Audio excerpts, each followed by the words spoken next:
আসসালামু আলাইকুম ভিউয়ার্স, কেমন আছেন সবাই? আশা করছি অনেক ভালো আছেন। আলহামদুলিল্লাহ, আমিও আল্লাহর রহমতে অনেক ভালো আছি।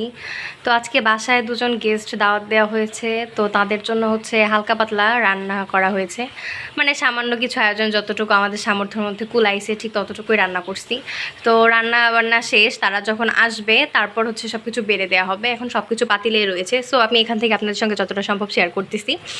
তো এখানে প্রথমেই আম্মু হচ্ছে রাইস কুকার আজকে পোলাও রান্না করেছে। পোলাওটা এখানে রেখে দেওয়া হয়েছে। মাশাল্লাহ, মানে দেখতে যতটা লোভনীয় হয়েছে, মানে গ্রানটাও অসম্ভব সুন্দর হয়েছে, কারণ এখানে আম্মু ঘি দিয়েছে, হাতে তৈরি করা ঘি।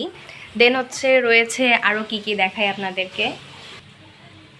এখানে হচ্ছে পাতলা ডাল রান্না করা হয়েছে, এখানে মাছ ভুনা করা হয়েছে, আর এখানে হচ্ছে ডিম কোরমা। ডিমের কোরমা দিয়ে কিন্তু পোলাও খেতে অসম্ভব মজা হয়, আর ডিমের কোরমাটাও জাস্ট অসাধারণ। এবং এটার মধ্যেও কিন্তু ঘি দেওয়া হয়েছে, তার কারণে ঘ্রাণটা আরও বেড়ে গেছে।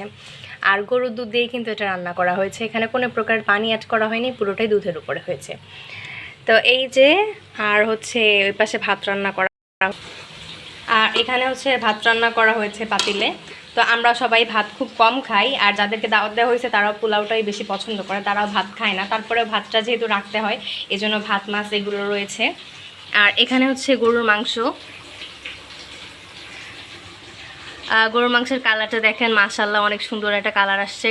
মানে এটা দেখলে অবশ্যই খেতে ইচ্ছে করবে। আম্মু একদম ভুনা করেছে মশলা দিয়ে, একদম ভুনা ভুনা, এখানে কোনো প্রকারের ঝোল নাই, একদম ভুনা। মশলার কারণে একদম ঘন হয়ে আসছে গোশতটা।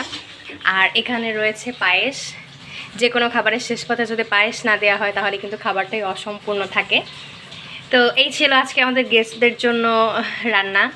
আর গেস্টরা হচ্ছে মসজিদের ইমাম এবং মুয়াজ্জিন। তো আমরা অলওয়েজ চেষ্টা করি যে ঈদের পর হচ্ছে, ঈদের রোজার ঈদ হোক, কোরবানির ঈদ হোক, দেন মাঝে মাঝে শুক্রবারে আমরা চেষ্টা করি হুজুরদের খাওয়ানোর জন্য। তো আজকের ভিডিও পর্যন্তই। ভালো থাকবেন সবাই, আল্লাহ হাফেজ। এবং রান্নাগুলো কেমন হয়েছে অবশ্যই কমেন্টস করে জানাবেন, এবং আমার চ্যানেলটাকে সাবস্ক্রাইব করে পাশে থাকবেন। আল্লাহ হাফেজ।